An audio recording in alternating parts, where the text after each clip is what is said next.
Chapter 8.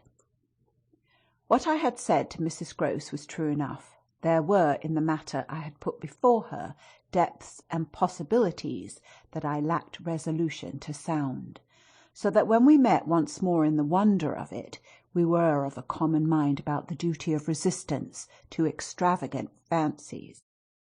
We were to keep our heads if we should keep nothing else, difficult indeed as that might be in the face of what, in our prodigious experience, was least to be questioned. Late that night, while the house slept, we had another talk in my room, when she went all the way with me as to its being beyond doubt that I had seen exactly what I had seen. To hold her perfectly in the pinch of that, I found I had only to ask her how, if I had made it up, I came to be able to give of each of the persons appearing to me a picture disclosing, to the last detail, their special marks, a portrait on the exhibition of which she had instantly recognized and named them. She wished, of course, small blame to her, to sink the whole subject, and I was quick to assure her that my own interest in it had now violently taken the form of a search for the way to escape from it.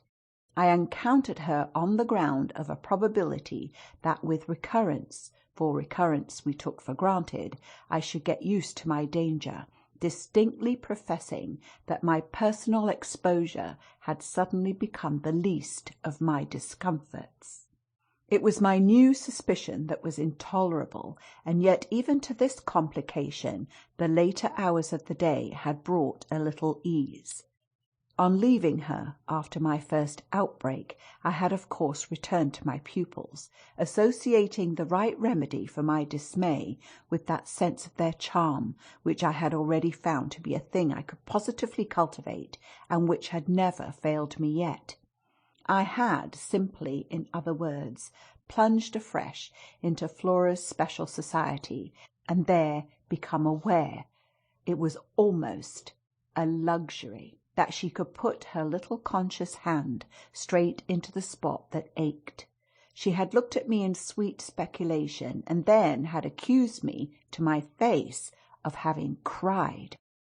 I had supposed I had brushed away the ugly signs, but I could literally, for the time at all events, rejoice under this fathomless charity that they had not entirely disappeared. To gaze into the depths of blue of the child's eyes and pronounce their loveliness a trick of premature cunning was to be guilty of a cynicism in preference to which I naturally preferred to abjure my judgment and, so far as might be, my agitation. I couldn't abjure for merely wanting to, but I could repeat to Mrs. Grose, as I did there over and over in the small hours, that with their voices in the air, their pressure on one's heart, and their fragrant faces against one's cheek, everything fell to the ground but their incapacity and their beauty.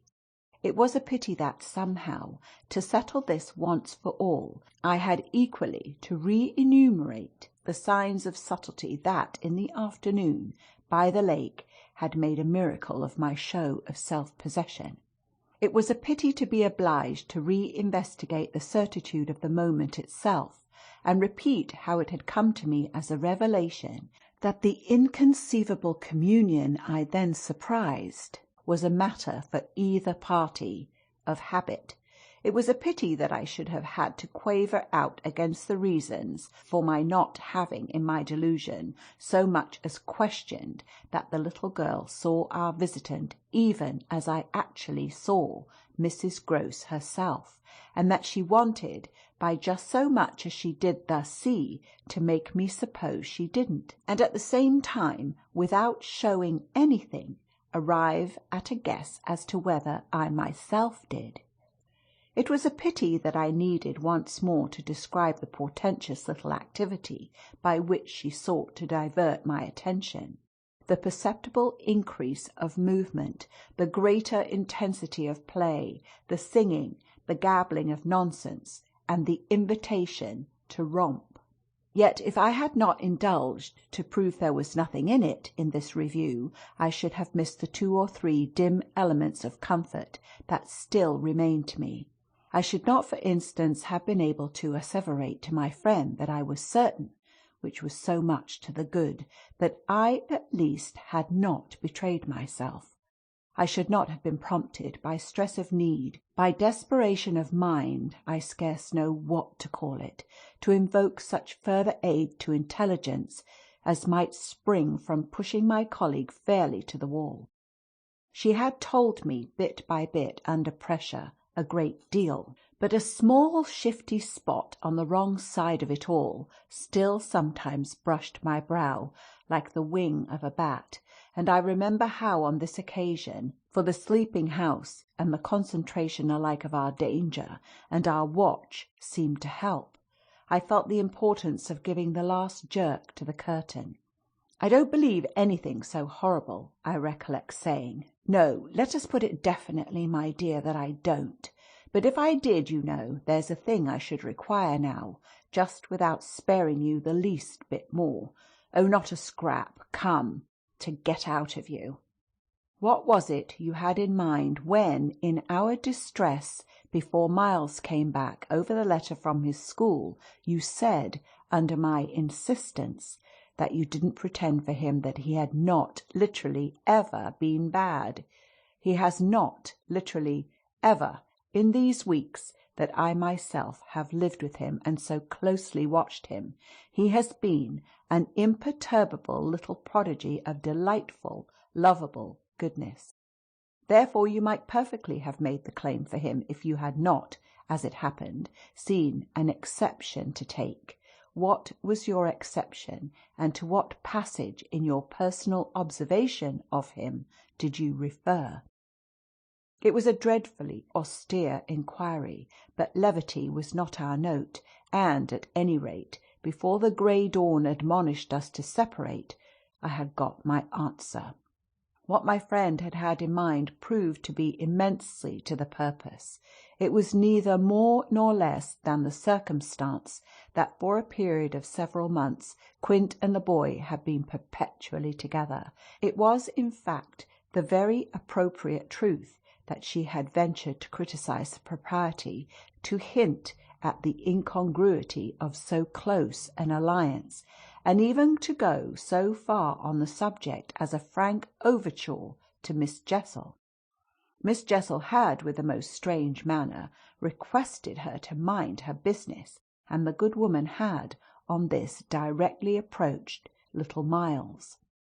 What she had said to him since I pressed was that she liked to see young gentlemen not forget their station. I pressed again, of course, at this. You reminded him that Quint was only a base menial, as you might say, and it was his answer for one thing that was bad. And for another thing? I waited.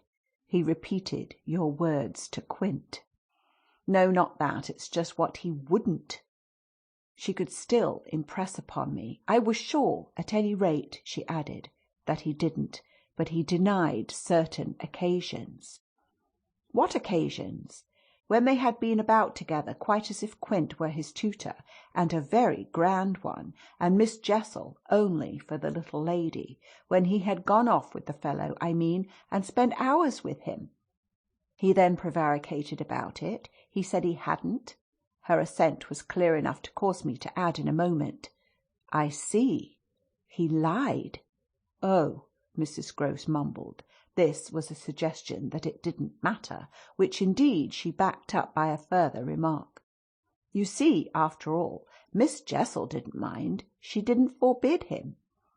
I considered. "Did he put that to you as a justification?" At this she dropped again. "No, he never spoke of it." "Never mentioned her in connection with Quint?" She saw, visibly flushing, where I was coming out. "Well, he didn't show anything. He denied," she repeated. "He denied." Lord, how I pressed her now, so that you could see he knew what was between the two wretches. I don't know, the poor woman groaned.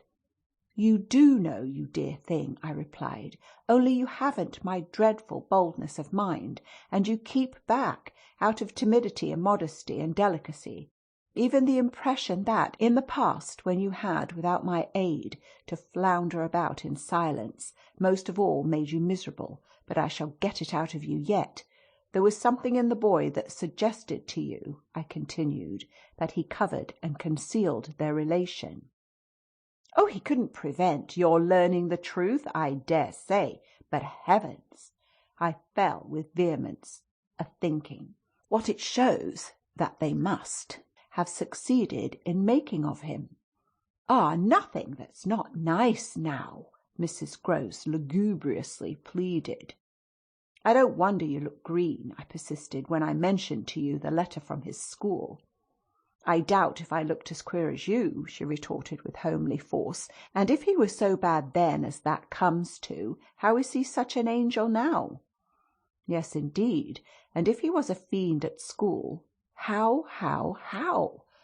"Well," I said in my torment, "you must put it to me again, but I shall not be able to tell you for some days." "Only put it to me again," I cried in a way that made my friend stare. "There are directions in which I must not for the present let myself go." Meanwhile I returned to her first example, the one to which she had just previously referred, of the boy's happy capacity for an occasional slip. If Quint, on your remonstrance at the time you speak of, was a base menial, one of the things Miles said to you, I find myself guessing, was that you were another. Again her admission was so adequate that I continued.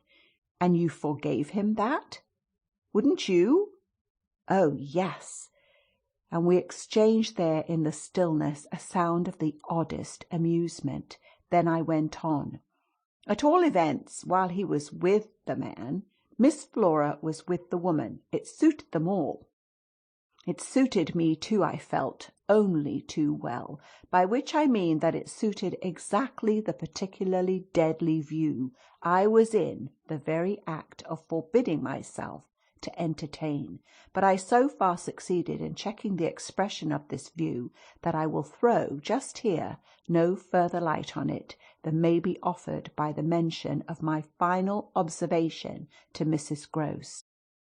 His having lied and been impudent are, I confess, less engaging specimens than I had hoped to have from you of the outbreak in him of the little natural man.